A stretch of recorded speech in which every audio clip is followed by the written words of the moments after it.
This is Chronicle on WCVB Channel 5. Her dad rubbed shoulders with Hollywood's Rat Pack. He worked with all sorts of people like Frank Sinatra, Dean Martin. She moved in LA's singer-songwriter scene. One night Neil Young came over, and then he said, "Want to move up into my cabin?" But it wasn't until Robin Lane came to Boston that she became a star. When things go wrong, don't walk away. The story of an artist on the rise. Instantly, we were loved. Who learned the hard lessons of rock and roll. I had the child, and everything ended.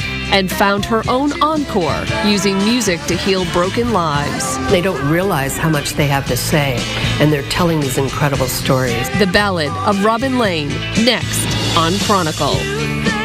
Good evening. Talk about a cast of characters. Frank Sinatra, Dean Martin, Neil Young, The Police, all pass through our story tonight. The one name that unites them all, Robin Lane. When things go wrong, don't walk away.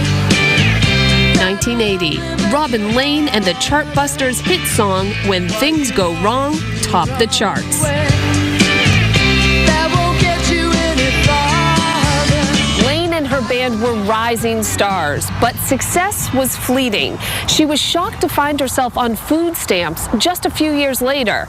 Today, she has a purpose again, helping others as much as they help her.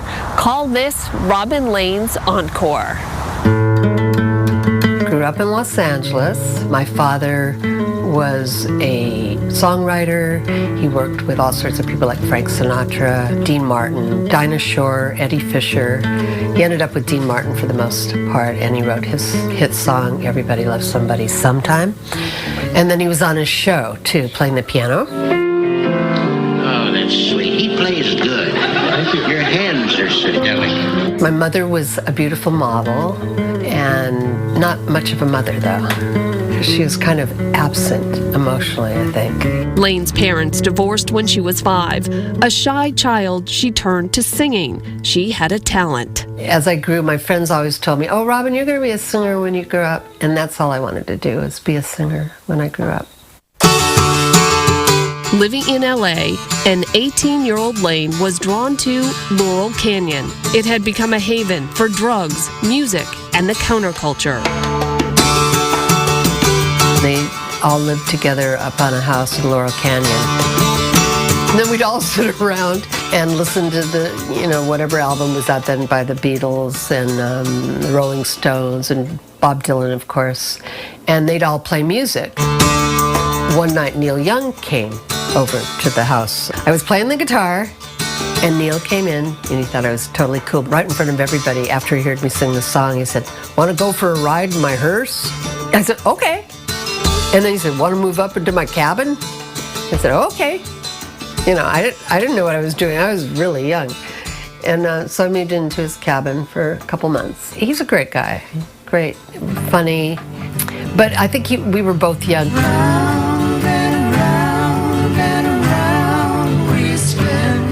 Lane accompanied Young on his 1969 album, Everybody Knows This Is Nowhere. Critics loved it, among them Steve Morse. She sang on the song Round and Round, which is almost a metaphor for Robin's career, kind of, going round and sort of feeling hemmed in, this gorgeous sort of ballad type song, that Neil and she are just, you can almost see them, just face to face at the microphone, and beautiful song. I mean, and I think that opened doors for Robin, and it was just great. Say a little prayer for Benjamin. Though the relationship was short-lived, Young gave Lane the confidence to continue her music. He's in a womb. I started writing songs. I would just churn out 3 songs a day. I continued to write songs. And that's about when I met Andy, my first husband. That's British Andy Summers. I met Andy. We got married, but I think now he probably just wanted to stay in the country. So we got married, and we were married from 69 through 73. Summers would later become guitarist for the popular band The Police. I think in his book, which I haven't read, he called it his Lost Weekend. But thanks a lot. He's a drifter, Singing and songwriting were Lane's passions. She worked tirelessly with one goal in mind, a record deal. I was going around to every single record company to try to get a record deal. And in those days, you brought your guitar in to the A&R person, and I'd play my songs. And go, well, we've already got like Laura Nero, and then, oh, we've already got Joni Mitchell, and we've already got Melanie. It was always like one woman they had, one woman, so they couldn't have any more. Frustrated with LA, Lane moved east. It was 1979. Live music was everywhere in Boston, and Boston proved to be Lane's town. So I put my band together, and then we started playing around, and instantly we were loved. It was so weird, just instant.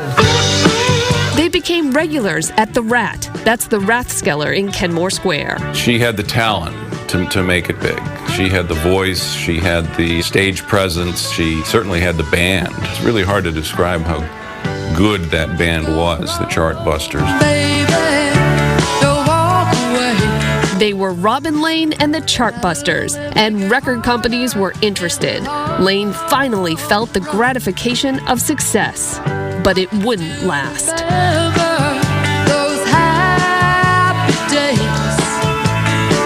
Well, those days from everything here in Laurel Canyon, pretty wild up there. Yeah, I mean, there were a lot of drugs. She said she experimented, but it really wasn't her thing. She was so focused on writing her music. Everyone she worked with talked about how talented she was, that she really had a future, and you heard she worked with some really incredible people right off the bat. Yeah, and she goes in with Neil Young to the studio to record Round and Round. She says it was very low-key. They did 1 or 2 takes, and he said, that's it, we've got it, and they were done.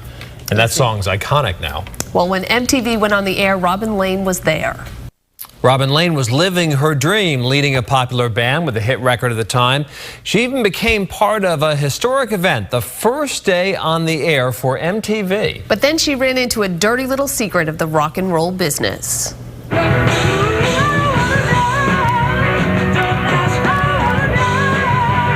Robin Lane and the Chartbusters were on their way. They finally had what all bands coveted, a record deal. Theirs was with Warner Brothers.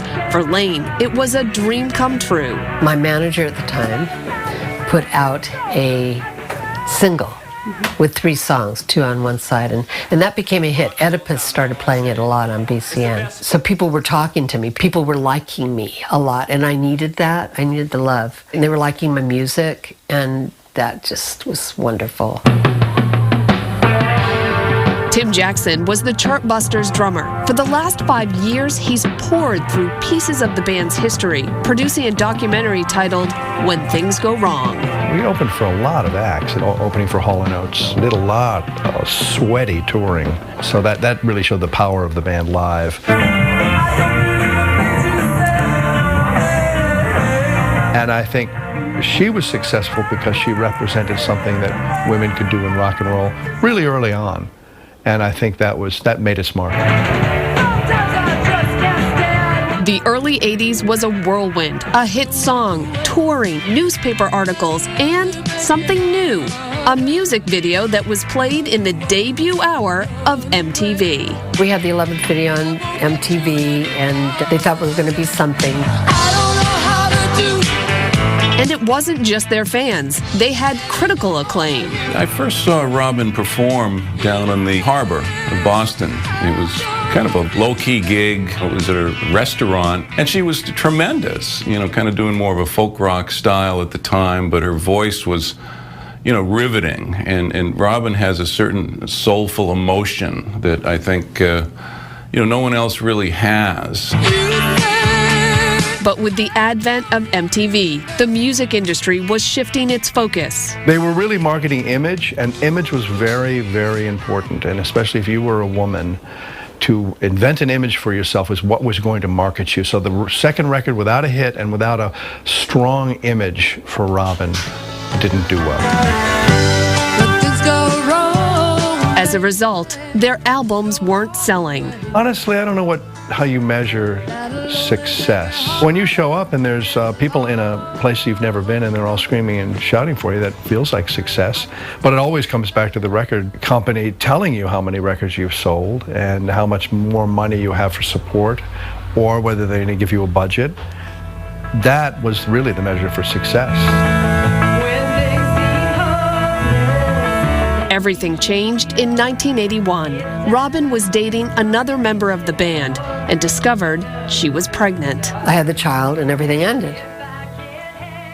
And I heard these things like, once a woman has a baby in this business, she's over, she's done. I'm going, what? It just didn't compute, you know. I mean, it was hurting my feelings, but it wasn't really totally entering deep at that point. Mike Lembo was her manager at the time. When you're working with a woman and they want to have kids, well, they better wait until they're either huge, adopt, or because they can't take a hiatus when you're just starting. If you're selling millions of records, fine, take a year or two off, then come back, you know, or whatever. Or if you're selling millions of records and selling a lot of tickets, then you can afford to get a nanny or get somebody or whatever. But having a baby stopped us and dead. That was it. We were done. Lost the record deal, lost the publishing deal, lost the manager, lost the boyfriend, the calls didn't happen. And I was still me, still writing songs, still going strong. I had the child. That didn't stop me at all. Now, babies and children seem to be accessories to movie stars and rock stars. But then it was one good reason to drop her contract. I mean, I'm not feeling sorry for myself because everything that happened has brought me to this place. Interesting. Part of the reason she moved back to Boston was she had a spiritual awakening.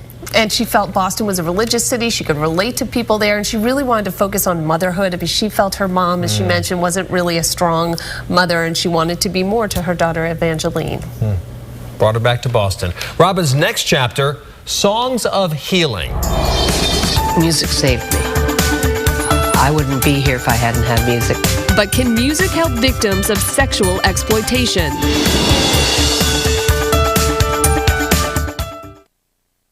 Robin Lane lost her chance at music stardom, but she did not lose, of course, her love of music. She continued writing songs, but her goal became healing instead of hits. Robin Lane's baby, Evangeline, is now a mature 31-year-old. I think I've thought about the fact that she lost the record deal because she had me at times. She just loves me so much. Like, I know that I was never a regret for her. After an acrimonious divorce, Lane and her daughter moved to the western part of the state. There, she visited a women's group. These women were examining their lives through writing. Lane offered to help in her way, putting words into song. Beatles.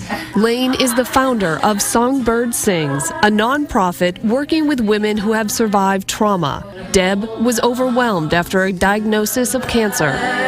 Diana needed rescuing when her ex-boyfriend committed suicide. And Jerry, a single mother, suffered physical abuse. When I walked in and started doing those programs, learning about trauma, my life started to completely change. I started getting a hold on what I was going through. I started getting more confidence in myself. What does this mean? Lane is not a therapist, but she does help these women to learn that art can be a conduit to healing. The worst thing in the world may have happened to you, but if you want to heal, you can. And I think through songwriting that is a way to find the key to your own healing. And music saved me.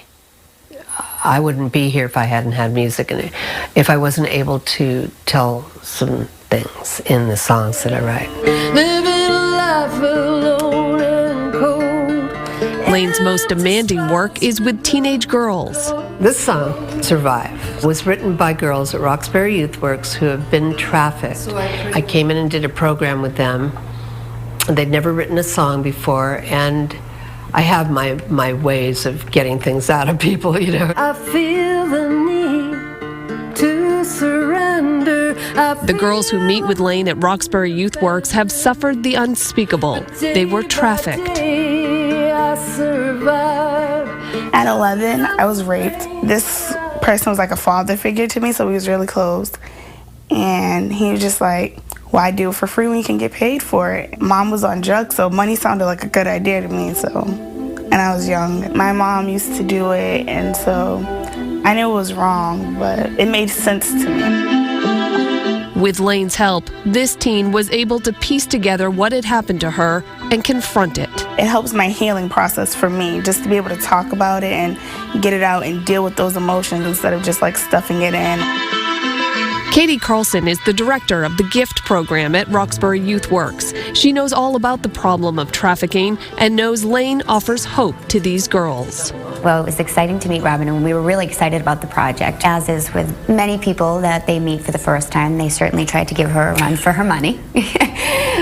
You know, who's this lady coming in here? And but it was really truly amazing to watch this relationship unfold, and then beginning to really sort of trust her and realize that, you know, she was invested and she was interested in what they had to say. I just said, write about something that you've gone through. And they did. They went right for it. What came from it was really astounding. I think she really cared. I mean, she helped us each individually, help us break out of our shell and be more outgoing and just open to new experiences. The girls that came in and thought, I'm not doing this, I don't want anything to do with this, really started to open up. They wrote music lyrics, they wrote poetry, and then Robin really just tried to change their words into songs, and mostly rap. That's what they liked to do, but there were a few girls who found their voice too. Brianna, who still fears for her safety, survived years of trauma and abuse. I was living in a group home. I was addicted to heroin, and I was a child of exploitation. I would run away a lot, and I was really like into the boys. How did you even get introduced to heroin at such a young age? There was a guy that lived across the street from my house, and he smoked weed, so I wanted to smoke weed too. One day we were smoking, and he laced my blunt with heroin. How did you survive taking heroin? He said, if you want to stop feeling sick, then you have to keep doing it. To keep my supply of heroin, I turned to prostitution. That's when the Children's Services sent Brianna to Roxbury Youth Works, where she found Robin Lane. How would you describe Robin? You get a nice little smile when you talk about Robin. Because she's so cool. Covering up the pain I feel. All the girls could relate to her, and she kind of let everybody in. She did it in a certain way that everybody could relate to, because everybody listens to music. What they ended up sharing, I mean, was stories, some that we hadn't even heard, you know, so really got to the root of what. Really, when I think of it, they're amazing. Yeah. Those songs, the lyrics are like unbelievable. I try to be the best I can, searching for help, but there's no helping hand. Living a life alone and cold. We are so happy to report that both of those young women from Roxbury Youth Works are headed to college in the fall. And that program's really having great success. Well, and a tribute to Katie Carlson, the director, the fine work that she has done and continues to do, and all the life coaches and the work they do with these girls. It's tremendous. Absolutely is. Up next, keeping the work of Songbird Sings alive. Is there a future for me? Can I change? After a brush with stardom, Robin Lane has reinvented herself, helping struggling women and teens, as we've seen. To continue that work, she needs some help herself.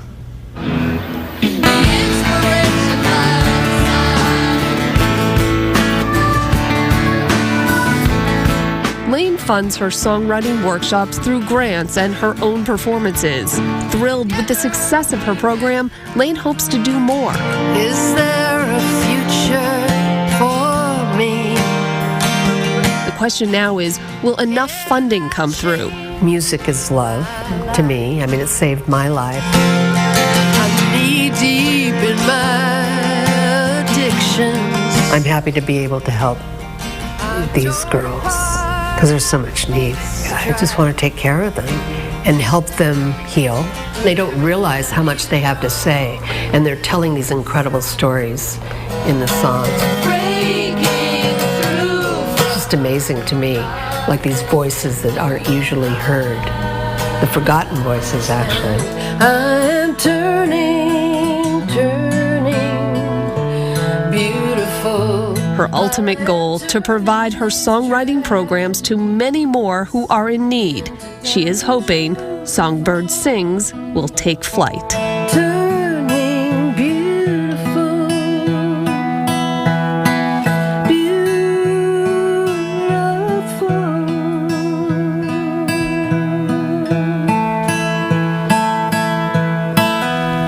Still has the voice. And her group, Women's Voice, has put out a CD of songs sold at Whole Foods. And that is Chronicle for tonight. Thanks very much for joining us. I'm Anthony Everett. I'm JC Monahan. Have a wonderful evening. Good night.